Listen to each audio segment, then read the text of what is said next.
How's it going, YouTube, and welcome to the second episode of the F1 2020 MyTeam Series. If you haven't seen my last video, please check it out, as today we will be continuing on the revival of the Super Aguri F1 team. With the cars developed and the drivers confirmed, we now head to the first race of the season in Australia. It's only a matter of time until we see whether this team can become a success.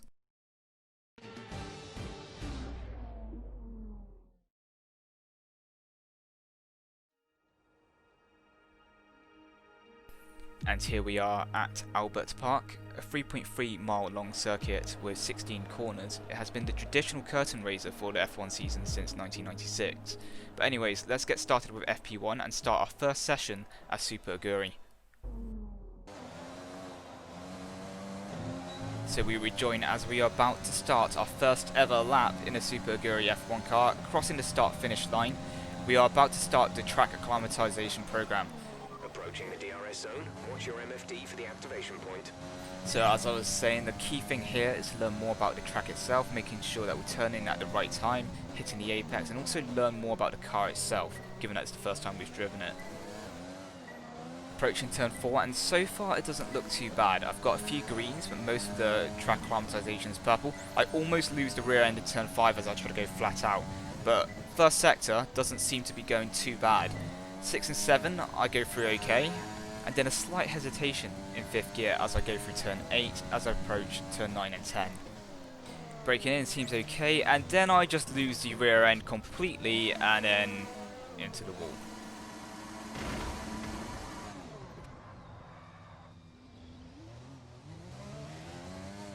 Damage to your wing, suggest we box to change it. Attempting take 2 now in search for a better lap than before. I make a mistake already early on in turn 3, completely missing the apex and going wide. Slightly hesitant into turn 4, but still making it through. And then I try to go flat out in turn 5, and yeah, the same thing happens again. Be careful with the front wing, you've taken some minor damage. That's 2 front wings damage now. At this rate I won't even have enough for the race weekend. So it's safe to say that the first few practice laps didn't go according to plan. Let's skip to the final practice session to see if there was any improvement at all. Wasn't the best event choosing to turn 1 as I missed the apex and go slightly wide, but quick on the power after turn 2. Down the straight, DRS enabled as I approached turn 3.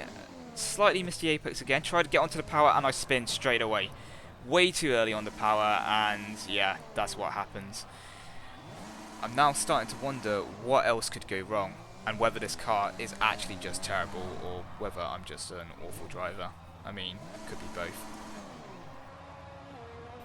Albon just passes me, probably thinking what a mug, and I'm here thinking what else could go wrong.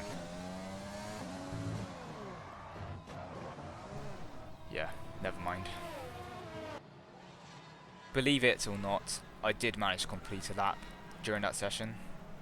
It may be 18th place, but hey, at least I beat Gasly, Magnussen, and both the Williams cars. I mean, that's one positive I can take out of it.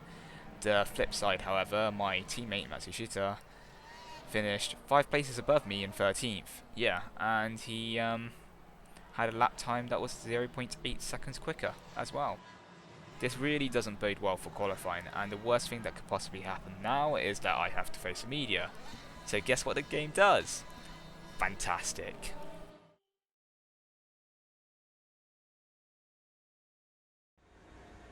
Good day today. Let's have your take on it.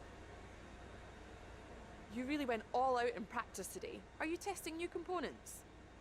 Yeah, I was totally stress testing the front wing of the car. But anyways, it's really important for us to maximize time on the track in order to gather important data. You scraped the walls a few times. Were you struggling for grip? Well, the car was awful, but I'm just going to go with I'm not sure what happened, to be honest. Appreciate your time.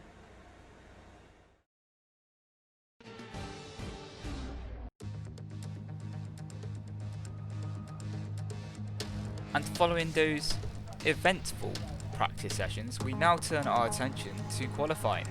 And to be quite blunt, I am probably better off playing Mario Kart.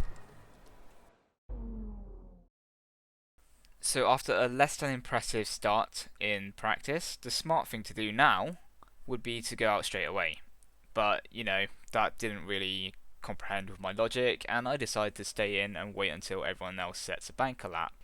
So with that being said, I just sit in the garage, doing absolutely nothing, watching other people go round, until around the 15-minute mark where I think, actually, it might be a good time to go out on track. Here's what happened.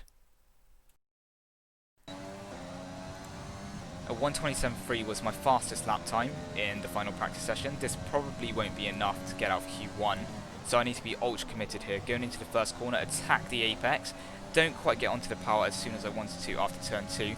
Vettel gets out of the way down the straight, so I should be okay and won't compromise my lap time. Going through 3, slightly missed the apex but I can get away with that. Slightly hesitant on the power or at 4, but trying to go flat out through 5 doesn't look too bad, quite tidy through there actually. And then going through 6 and 7 I shouldn't really have a problem. Maybe I spoke a little bit too soon. I actually did go slightly wide at the exit of 7, but going through 8, almost touching the grass there before going into 9 and 10. This is where I did struggle during practice, but I seem to go through this unscathed this time round. Approaching turn 11 and 12, the quickest part of the track, so 2 quick left-right-handers. Going into 11 seems okay. 12, I do clip the apex a bit, and then I completely lose control, go completely wide, and then... We have to replace that front wing. Box now. We've had to spend time repairing the damage to the car. And that's another front wing broken this Grand Prix weekend. And to make matters worse, I haven't even set a lap time.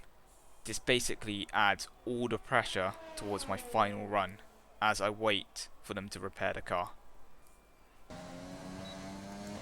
So here it is, it's basically a matter of now or never. I need to get this lap underway. Cross the start finish line. Going into turn 1, similar approach to my previous attempt, hitting the apex, but much sooner on the power after turn 2. Not much to say down the straight, but as I approach turn 3, try to spot the braking point. I missed the apex slightly, but get away with it once again. Turn 4, drop it down to 3rd gear, have a little bit of wheel spin, but it's not going to trouble me into turn 5. Full throttle, attack both the curbs on entry and exit. And then as I approach turn 6, what you might notice is I go slightly wide on both the entry and exit, but I still manage to make the corner. As I approach to Clark, turn 9 and 10, a lot tidier through there in comparison to my previous runs, and then going into the section where I did screw up the last time round.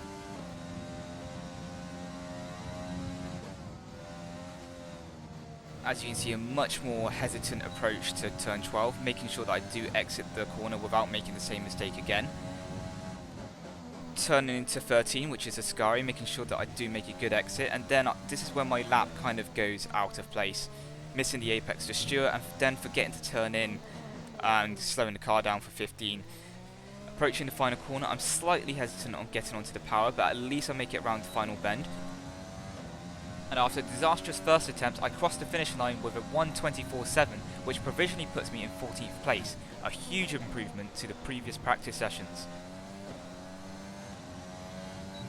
There's only 1 lap of fuel remaining.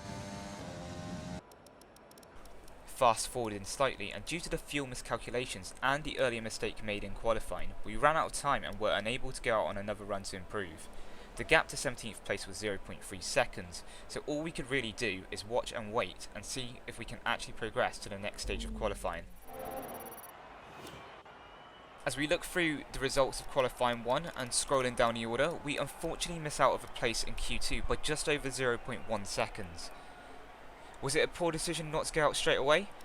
And could there have been time for another run if I didn't crash? Well, hindsight is definitely a wonderful thing.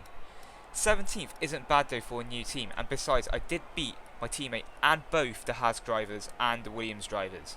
But that's all I have time for today. If you wish to continue following my journey in reviving Super Aguri, then please make sure to subscribe. Until then, it's goodbye from me, and I will see you in the next episode for race day at the Australian Grand Prix.